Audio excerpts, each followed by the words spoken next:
I had a student in Thailand who was always itching to get out into the forest, complaining that life in the monastery was placing too many constrictions on his meditation.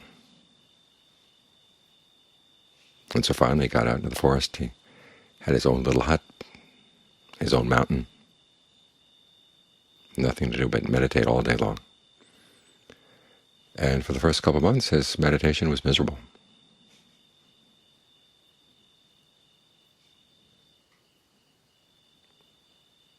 And there's nobody he could blame it on.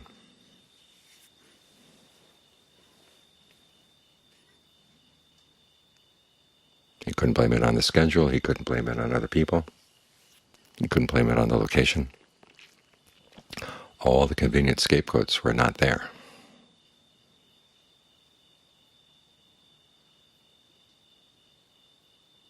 And so finally he took himself in hand. He reminded himself, is at the very least I'm learning the perfection of endurance.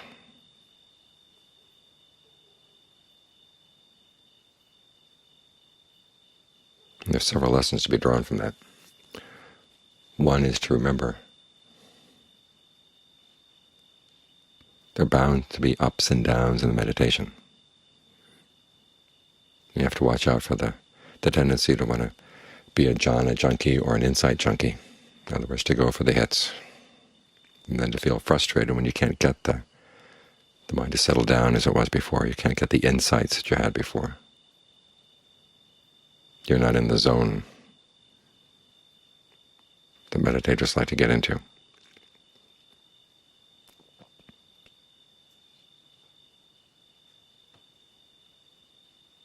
And you have to learn how to deal with those ups and downs in a mature way, instead of being like the typical junkie who just gets really frustrated and difficult to deal with when he can't indulge in his addiction, can't get the hit, can't get the pleasure he wants.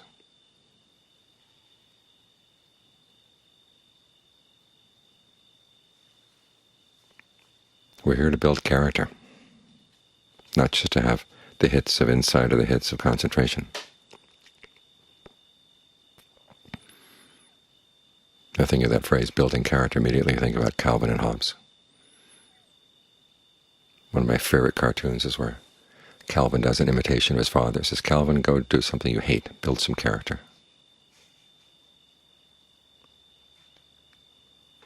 And yeah, there are a lot of things that build character that we don't like, but the trick to it is learning how not to hate it, how to actually learn how to like it. That was the monk's saving thought there, was at least I'm developing something good out of this, develop some character. There's something to show for this, and to actually enjoy that.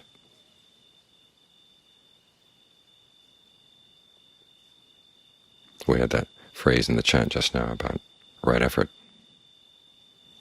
learning how to generate desire to abandon unskillful qualities and generate the desire to develop skillful ones. In other words, you have to learn how to talk yourself into liking this, what you're doing. And see this as an opportunity to develop good qualities all around. There are good qualities to be developed by meditating, and other good qualities to be developed by working in the orchard, good qualities to be developed by cleaning up. And the nice thing about being in a monastery and doing these things is there's nobody competing with you. No one's making it a race to see who has better qualities. But you can make it a race with yourself. And John Fung used to call this looking for the grass at the corral door.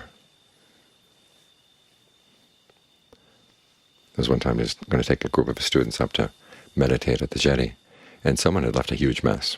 And so instead of meditating, they had to clean up the mess. And one of the women complained. And he said, don't criticize them. They gave us this opportunity to make some merit. And told the story about the grass at the corral gate. As soon as you open the corral gate, all the cows go rushing out to look for the grass out in the meadow. And there was grass right there at the gate, right at the post. And none of the cows eat that. There's something that's right nearby, something you can do, and there's a good benefit for your character that comes out of that.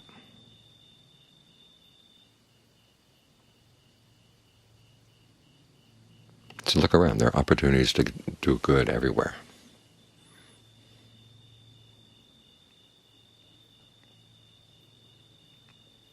And think of all the good qualities you're developing. There's that phrase, spiritual materialism, and people tend to look down on the idea of getting something out of the meditation. And it's properly applied to the idea that you're going to get a hit every time you sit down and close your eyes. The rapture is going to come, the bliss is going to come, the insights are going to come pouring out of the mind. And then you sit there, of course that doesn't happen, and you get frustrated. That kind of materialism actually keeps you immature. But there's another kind of materialism. There are good qualities of mind you can develop. There's the list of the perfections: generosity, virtue, renunciation, discernment, persistence, endurance, all those good Capricorn virtues. Truth, determination, goodwill, equanimity. As John Fung liked to used to say, the Buddha was born in all his many lifetimes up into becoming a Buddha. He was born for the sake of developing these qualities. He amassed these qualities. The list in the suttas is of the noble treasures: conviction, a sense of shame, a sense of compunction, virtue, knowledge or learning, generosity, and discernment. These are treasures that as you build them into your mind, they're there. No one else can take them away. They stick with you even after death. So trying to amass these things is actually not bad, because as you're amassing these things, of course, you're not taking anything away from anyone else. You're spreading the good benefits around. This is a kind of greed, you might call it, that actually has no bad consequences.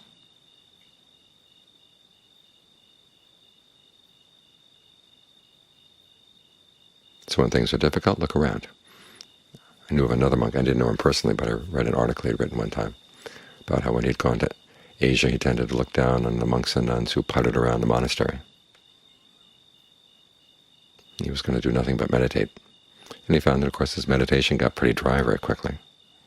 And there was something uplifting about just doing a little something here or there. Nothing that anyone forced you to do, something you voluntarily decided to do, to clean up a little bit or to straighten things out a little bit or whatever.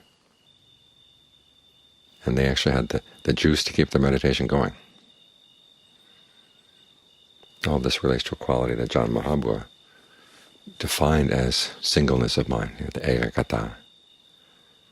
In his definition of the term, it's not just that the mind is one point, it's the mind has a solid stability to it that can weather the ups and downs, whether the ups and downs in your outside conditions or ups and downs in your meditation. Whatever the ups and downs are, you want to have an even keel, so you can take them in stride. So when the hits come, you're not overwhelmed by them, and when they don't come, you don't start behaving like a cocaine addict who's desperate for the next hit. Because what all too often happens then, of course, is that you get surrounded by this sea of annoyance. Everything is bad, everything is wrong. And there's a certain charge that comes with that. Just allowing yourself to feel that your anger is justified, that these things really are unfair, they're really not right. And you can be right. But to get angry over them is wrong. But there's a charge that comes with it. On the one hand, it lets you off the hook. The meditation isn't going well, it's not because of you, it's because of these horrible outside conditions. And it's just the physical charge that comes when you can get angry a bit. The adrenaline comes in and there's a surge of energy. Then you feed on that, but it's really poor food. It's aggravating food.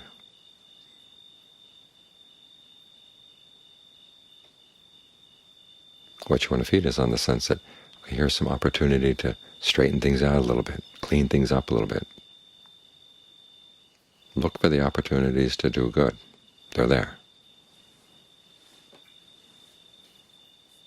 Because after all, there's a sense of well-being that comes with being generous. And sometimes that's what your meditation needs, is a little bit of that juice. The juice that comes from a generous mind. So it's the kind of character we're trying to build. The character that, like the Buddha eventually, who commented that in the course of his career, or the course of his quest for awakening, he never let pain overcome his mind. He never let pleasure overcome his mind. He was able to use pain and use pleasure as he kept developing all of his perfections, as he kept building his character.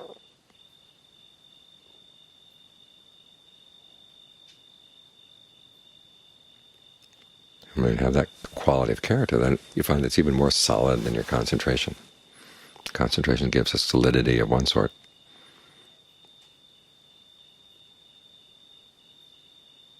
But the solidity of a well-built character, that can carry you through even when the concentration gets weak, or the concentration has its ups and downs, or the insights don't come. But you can develop discernment in other ways. We all think that insight means seeing things in terms of inconstancy, stress, not self, seeing the structured nature of reality and how empty it all is. And those are the important insights, but there are other insights in how do you keep yourself going, how do you maintain your stamina in the midst of the ups and downs. That requires insight too. And it gives you really good insights into the workings of your mind. You come up across some of the defilements that you wouldn't have seen otherwise. So insights are everywhere as you try to develop good qualities of mind, as you try to build your character, as you learn to do things you don't like to do, but you learn to want to do them.